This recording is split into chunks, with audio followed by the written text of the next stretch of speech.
During the preliminary task, we learnt about the continuity techniques, the 180-degree rule, match on action, and the shot reverse shot. The 180 degrees rule is when the camera stays on one side of the action. I have used the 180-degree rule in my preliminary task whilst one of the boys walks towards the other at the desk, stands beside him, and then the boy at the desk looks up towards the other boy. Each a different shot kept on the same side of the camera. I also used the 180-degree rule whilst filming my opening sequence. Shannon is filmed running in a variety of different shots on the track, all of which are within the 180-degree same side of the camera. This continuity technique keeps the audience with a clear view and perspective of what's happening in the shot, as the camera movements keep the characters or objects on that same side of the camera.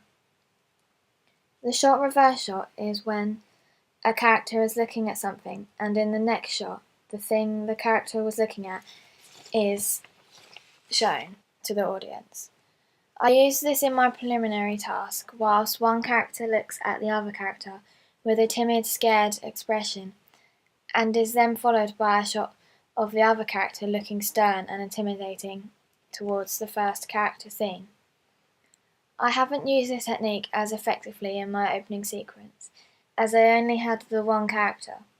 However, I have applied it into a quick change of shots as Shannon looks down with her hands on her knees, followed by another shot of her feet from above, showing the audience her view of her feet and ground.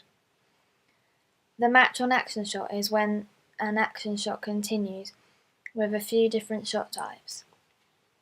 Looking back at my preliminary task, it doesn't appear that I used the match on action shot. However, I have used this technique in my opening sequence.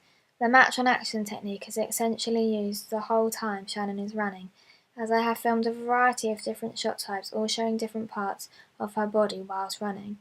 This technique makes the shots and filming more interesting for the audience, rather than having one ongoing shot.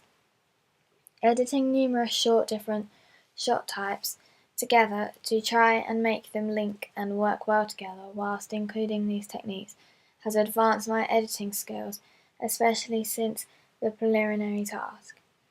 My filming and editing for the preliminary task was okay, but definitely not as developed as in my opening sequence.